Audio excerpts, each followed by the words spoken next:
Hello friends, welcome to S4K Tech. இன்றைக்கி நம்ம வீடியோவில் என்ன பார்க்க போகிறோன்னா, ஒரு பவர் சப்ளை PCB, அதாவது நம்ம ஆம்ப்ளிஃபயரில் யூஸ் பண்ணக்கூடிய டியூவல் பவர் சப்ளை PCBயை எப்படி அசம்பிள் பண்ணலாம் அப்படிங்கிறத பற்றி தான் நான் இன்றைக்கி உங்களுக்கு சொல்லிக் கொடுக்க போகிறேன். வீடியோவில் உள்ள ஒவ்வொரு தகவலும் பார்த்திங்கன்னா உங்களுக்கு ரொம்ப பயனுள்ளதாக இருக்கும். நீங்கள் இப்போ தான் வேலை பழகுறீங்கன்னு சொன்னால் இது ரொம்பவே உங்களுக்கு யூஸ்ஃபுல்லாக இருக்கும். அதனால் கண்டிப்பாக வீடியோவை ஸ்கிப் பண்ணாமல் பாருங்கள். இப்போ நம்ம ஒரு ஆம்ப்ளிஃபயருக்கு dual power supply PCB ready பண்ணோன்னா அதுக்கு தேவையான பொருட்கள், முதல்ல நம்ம கெப்பாசிட்டர் எப்படி சூஸ் பண்ணுறேன்னா போன வீடியோவில் சொல்லிட்டேன். வேணும்னா அந்த வீடியோ போய் பார்த்துக்கோங்க. நான் 2 கெப்பாசிட்டர் எடுத்திருக்கேன் டியூவல் பவர் சப்ளைக்காக. டயோடு பார்த்திங்கன்னா 4 டயோடு தேவை. ஃப்ரெண்ட்ஸ், இப்போ நம்ம யூஸ் பண்ண போகிற டிரான்ஸ்ஃபார்மர் பார்த்திங்கன்னா 5 ஆம்பியர் டிரான்ஸ்ஃபார்மரு. அதனால நான் பார்த்திங்கன்னா 5 ஆம்பியர் டயோடு கிடைக்காது அப்படிங்கிறனால 6 ஆம்பியர் டயோடு சூஸ் பண்ணியிருக்கேன். டயோடு எப்படி சூஸ் பண்ணுறேன்னு வீடியோ வேணாலும் நம்ம சேனலில் இருக்குது, மறக்காமல் பாருங்கள். இது நம்ம 1 ஆம்பியர் செக்ஷனுக்கு யூஸ் பண்ணக்கூடிய டயோடு. இந்த டயோடோட நம்பர் பார்த்திங்கன்னா IN4007. இதோடைய பிராண்டுன்னு பார்த்திங்கன்னா த்ரீனிக்ஸு. நான் யூஸ் பண்ணக்கூடிய டயோடு எல்லாமே பார்த்திங்கன்னா த்ரீனிக்ஸில் தான் யூஸ் பண்ணுவேன். என்ன ரீசன் சொன்னால் நம்மளுக்கு குவாலிட்டி வைஸ் பெர்ஃபெக்டாக இருக்கும். அதனால தான் நான் த்ரீனிக்ஸ் பிராண்டை நான் சூஸ் பண்ணுறேன். ஃப்ரெண்ட்ஸ், இப்போ நம்மளுக்கு அடுத்தபடியாக என்ன தேவைன்னு பார்த்தோம்னா ரெகுலேட்டர் ஐசி. இந்த ரெகுலேட்டர் ஐசி பார்த்திங்கன்னா நான் சூஸ் பண்ணியிருக்கிற நம்பர் 7805. ஒரு 5 வோல்ட் ரெகுலேட்டர் நான் எடுத்திருக்கிறேன். எதுக்காகன்னு சொன்னால் நம்ம யூஸ் பண்ணக்கூடிய USB போர்டுக்காக இந்த ரெகுலேட்டர் ஐசி. இது அதுக்குரிய ஹீட் சிங்க். ஓகே ஃப்ரெண்ட்ஸ், இனி அடுத்தபடியாக நம்ம என்னென்ன தேவைன்னு பார்த்தோம்னா இது பாலியஸ்டர் கெப்பாசிட்டர். இது எதுக்காக யூஸ் பண்ணுறோன்னு இன்னொரு வீடியோவில் சொல்லியிருக்கிறேன். உங்களுக்கு போன வீடியோவில் சொல்லியிருப்பேன். அதையும் வேணாலும் நம்ம சேனலில் செக் பண்ணி பார்த்துக்கோங்க. இன்னொன்று பார்த்திங்கன்னா நம்மளுக்கு 12 வோல்ட் செக்ஷனுக்கு யூஸ் பண்ணக்கூடிய கெப்பாசிட்டர். இது நான் சூஸ் பண்ணியிருக்கேன் பார்த்திங்கன்னா 25 வோல்ட் 1000 மைக்ரோஃபேரடில் சூஸ் பண்ணியிருக்கிறேன். இது நம்ம யூஎஸ்பிக்கு போடக்கூடிய கெப்பாசிட்டர். இது பார்த்திங்கன்னா 16 வோல்ட்டு 1000 மைக்ரோஃபேரடில் சூஸ் பண்ணியிருக்கிறேன். ஓகே ஃப்ரெண்ட்ஸ், இப்போ நம்மளுக்கு தேவையான பொருள் எல்லாம் எடுத்தாச்சு. இனி நம்ம இந்த இதை எப்படி அசம்பிள் பண்ண போகிறோம், ஒரு டியூவல் பவர் சப்ளை PCBயை எந்த மாதிரி நம்ம கனெக்ட் பண்ணலாம், அதை பற்றி நான் உங்களுக்கு சொல்லித்தர்றேன். முதல்ல பார்த்திங்கன்னா நம்மளுக்கு டயோடுடைய லெக்கெல்லாம் நல்லா இந்த மாதிரி கத்தி வச்சு நல்லா சுரண்டிக்கோங்க. ஃப்ரெண்ட்ஸ், இப்போ இந்த மாதிரி நம்ம எதுக்காக சுரண்டி போடுறோன்னு எல்லாத்துக்கும் சந்தேகம் வரும். ரொம்ப சிம்பிள் தான். நம்மளுக்கு டேரெக்டாக சால்ட்ரிங் வச்சா சால்ட்ரிங் ஒட்டாது. நிறைய பேர் இதை இந்த ஃபீல்டில் இருக்கவங்களுக்கு நல்லாவே தெரிஞ்சிருக்கும். ஸோ இந்த மாதிரி சுரண்டிட்டு நீங்கள் சால்ட்ரிங் பேஸ்ட்டை வச்சு சால்ட்ரிங் பண்ணி பாருங்கள். உங்களுக்கு பெர்ஃபெக்டாக இருக்கும், கண்டக்டிவிட்டியும் பெர்ஃபெக்டாக இருக்கும். அதனால தான் இந்த மாதிரி சுரண்டுறோம். ஓகே ஃப்ரெண்ட்ஸ், இப்போ நம்ம 8 டயோடு எடுத்துருக்கோன்னா 8 டயோடும் இந்த மாதிரி சுரண்டி எடுத்துக்கோங்க. இனி அடுத்தபடியாக நம்ம எப்படி அசம்பிளிங் பண்ணுறதை பார்க்கலாம். இப்போ முதல்ல நான் டயோடை எடுத்துக்கிறேன். இந்த டயோடில் எல்லாருக்குமே சந்தேகம் வரும், இதில் ப்ளஸ் எது மைனஸ் எது. இதில் பாசிட்டிவ் சைடு பார்த்திங்கன்னா அந்த பிளாக் கலரில் இருக்க தான் பாசிட்டிவ் சைடு. நெகட்டிவ் சைடு ஒரு லைன் இருக்கும். இந்த மாதிரி லைன் இருந்ததுன்னா அது நெகட்டிவ். அதாவது நம்மளுக்கு கோடு இருக்கிற பக்கம் மைனஸ், கோடு இல்லாத பக்கம் ப்ளஸ். இதுதான் ஒரு டயோடோட பேசிக், ரொம்ப பேசிக்கு. அதாவது கரண்ட் என்றைக்குமே பார்த்திங்கன்னா நம்மளுக்கு ஃபார்வர்ட் டைரெக்ஷன் தான் மூவ் ஆகும். அதாவது ப்ளஸ்லேருந்து மைனஸுக்கு போகும். ஸோ இப்போ நல்லாவே உங்களுக்கு தெரிஞ்சிருக்கும், கோடு உள்ள பக்கம் மைனஸு, கோடு இல்லாத பக்கம் ப்ளஸ்ஸு. இப்போ நம்ம PCBயில் ஃபிக்ஸ் பண்ணிடலாம். இப்போ PCBயில் எப்படி அதை கண்டுபிடிக்கிறேன்னு எல்லாத்துக்கும் சந்தேகம் இருக்கும். அந்த PCBயில் பார்த்திங்கன்னா அந்த கோடு உள்ள பக்கத்துக்கு கோடு போட்டிருப்பாங்க. அதில் ரொம்பவே சிம்பிள் தான். இப்போ இந்த மாதிரி வச்சுக்கிட்டிங்கன்னா உங்களுக்கு தெரியும். இப்போ கோடு உள்ள பக்கத்தை அந்த சைடு வச்சு நீங்கள் அப்படியே சால்டர் அடிச்சிடலாம். ரொம்பவே சிம்பிள். இதே மாதிரி நம்ம 4 டயோடையும் கனெக்ட் பண்ணிக்கிற போகிறோம். ஃப்ரெண்ட்ஸ், எல்லாருமே பார்த்திங்கன்னா டவுட்டு கண்டிப்பாக இருக்கும். இப்போ டயோடுன்னு சொன்னாலே இதுதான் ரொம்ப சிம்பிள். அதாவது கோடு உள்ள பக்கம் மைனஸு, கோடு இல்லை அப்படின்னா அது ப்ளஸ்ஸு. இந்த மாதிரி நீங்கள் ஐடென்டிஃபை பண்ணி வச்சுக்கோங்க. இது ஜீனா டயோடாக இருக்கலாம், ஷார்ட்கி டயோடாக இருக்கலாம். எல்லா டயோடுக்குமே பார்த்திங்கன்னா காமன் தான். ஸோ இப்போ பவர் சப்ளை PCBயை நீங்கள் பார்த்தீங்கனாலே உங்களால் ஈஸியாக ஐடென்டிஃபை பண்ண முடியும். எப்போயுமே நீங்கள் மனசில் வச்சுக்க வேண்டியது ஒன்றே தான். கரண்ட் பார்த்திங்கன்னா ப்ளஸ்ஸுலேருந்து மைனஸுக்கு தான் ஃப்ளோ ஆகும். மைனஸ்லேருந்து ப்ளஸ்ஸுக்கு என்றைக்குமே ஃப்ளோ ஆகாது. இதை மட்டும் நீங்கள் மனசில் வச்சுக்கோங்க. இப்போ டயோடில் வந்து பார்த்தீங்கன்னா நல்லாவே உங்களுக்கு ரொம்ப ஈஸியாக ஐடென்டிஃபை பண்ண முடியும். அதாவது பாசிட்டிவில் நம்ம இன்புட் வோல்டேஜை கொடுப்போம், நெகட்டிவ் வழியாக வந்து வெளியே வரும் கரண்ட். இப்போ இது நீங்கள் மைனஸில் இன்புட் கொடுத்தீங்கன்னா அந்த சைடு வோல்டேஜ் வராது. உங்களுக்கு டவுட் இருந்ததுன்னா கூட நீங்கள் செக் பண்ணி பாருங்கள். இன்னொன்று, இந்த பவர் சப்ளை பிசிபியில் வந்து பார்த்தீங்கன்னா உங்களுக்கு எல்லாமே ஈஸியாக ஐடென்டிஃபை பண்ணக்கூடிய அளவுக்கு எல்லாமே இப்போ அவங்க நீட்டாக வந்து பிரிண்ட் பண்ணியே கொடுத்துட்றாங்க. முன்னாடி உள்ள பவர் சப்ளை பிசிபியெல்லாம் பார்த்தீங்கன்னா இவ்வளோ கிளியராலாம் மென்ஷன் பண்ணியிருக்க மாட்டாங்க. இப்போ நம்ம கெப்பாசிட்டர் எப்படி சால்வ் பண்ணுறதுன்னு எல்லாருக்கும் டவுட் இருக்கும். கெப்பாசிட்டரில் வந்து பார்த்தீங்கன்னா இந்த மாதிரி மைனஸ் சிம்பிள் கொடுத்துருப்பாங்க. அந்த சைடு வந்து பார்த்தீங்கன்னா நெகட்டிவ் போலாரிட்டி, அதாவது மைனஸ். இப்போ ஒன்றுமே இல்லாமல் பிளைனாக இருக்கும். அந்த சைடு வந்து பார்த்தீங்கன்னா ப்ளஸ்ஸு. ஸோ மைனஸு ப்ளஸ் இதில் நீங்கள் ஈஸியாக கண்டுபிடிக்க முடியும். அதே மாதிரி நம்ம பிசிபிலையும் வந்து பார்த்தீங்கன்னா மைனஸ் சைடு வந்து இந்த மாதிரி ஒயிட் கலரில் நம்மளுக்கு பெயிண்ட் பண்ணி விட்ருப்பாங்க. இல்லை அப்படின்னா நெகட்டிவ்னு சொல்லி மென்ஷன் பண்ணியிருப்பாங்க. ரெண்டு இதுக்கும் சேம் தான் ஃப்ரெண்ட்ஸ். இதே மாதிரி தான் எல்லா பவர் சப்ளைலையும் சேம் தான்.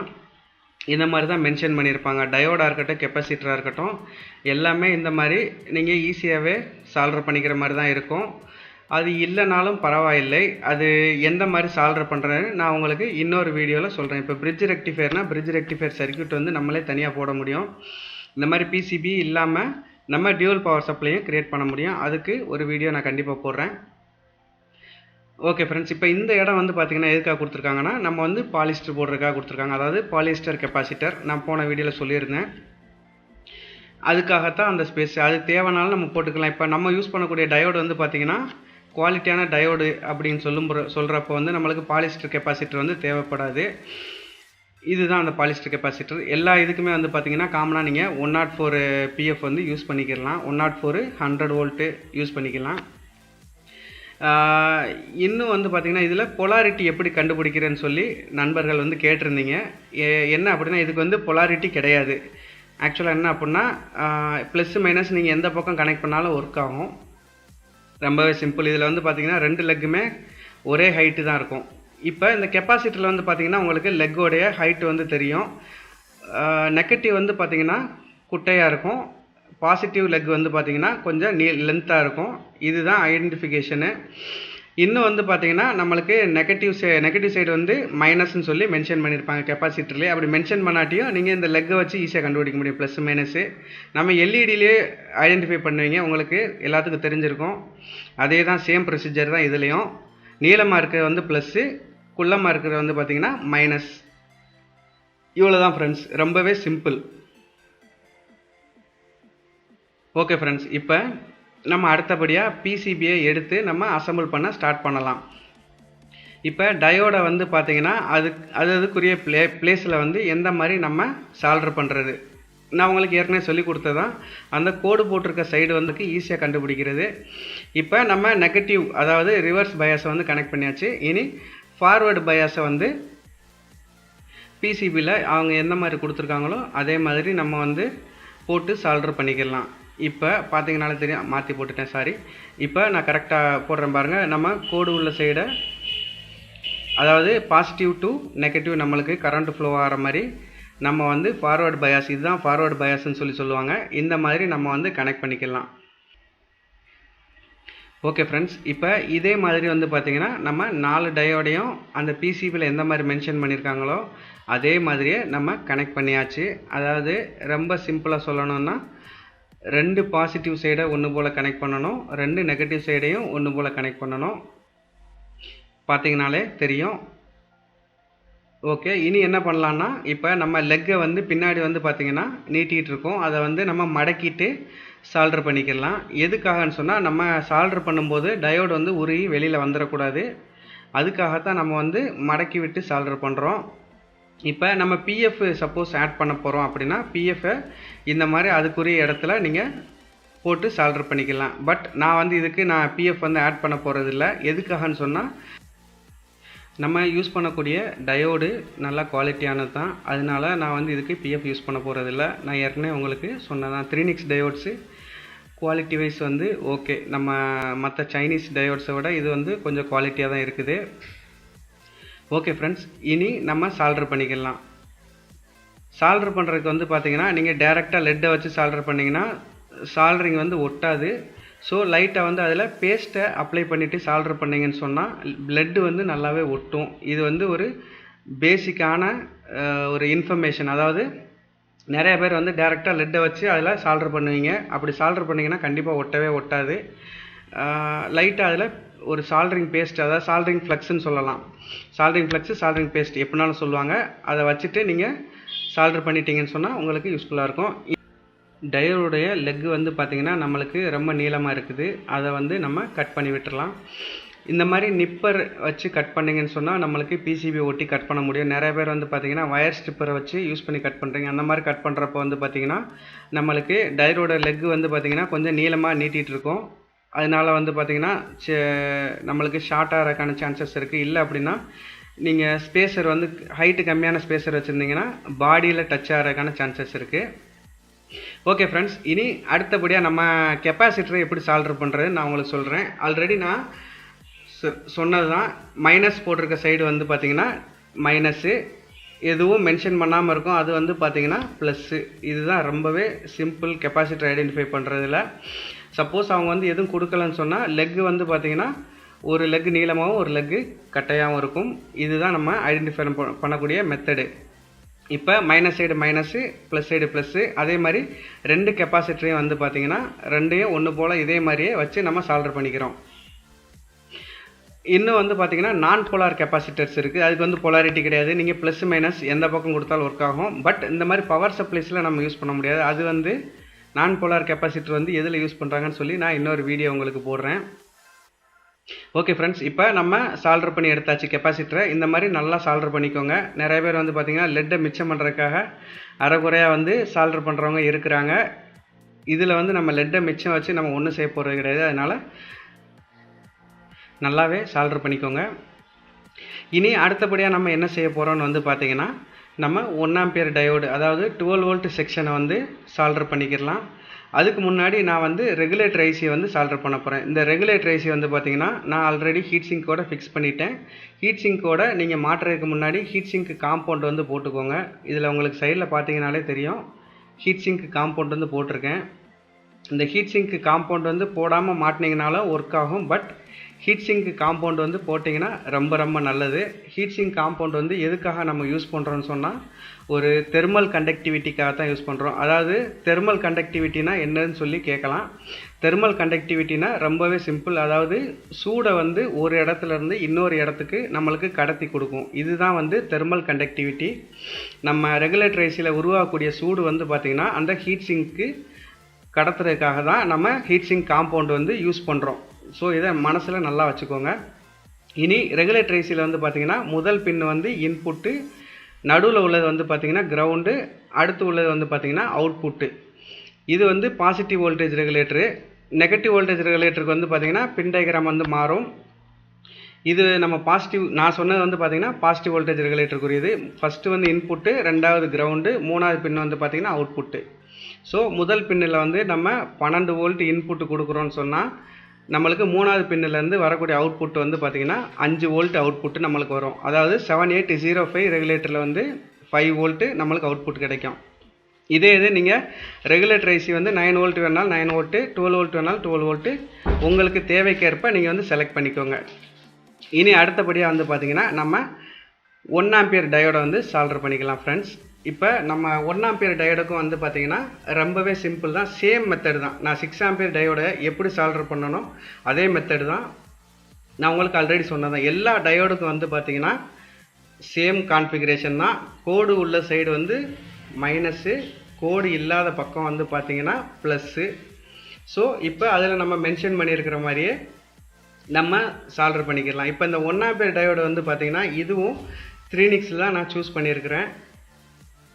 நம்ம 24 வோல்ட் செக்ஷனில் எந்த மாதிரி நம்ம சால்டரிங் பண்ணோமோ அதே மாதிரியே இதுக்கும் வந்து நம்ம பண்ணிக்கலாம். இதுலேயும் வந்து பார்த்திங்கன்னா உங்களுக்கு கிளியராகவே போட்டிருக்காங்க.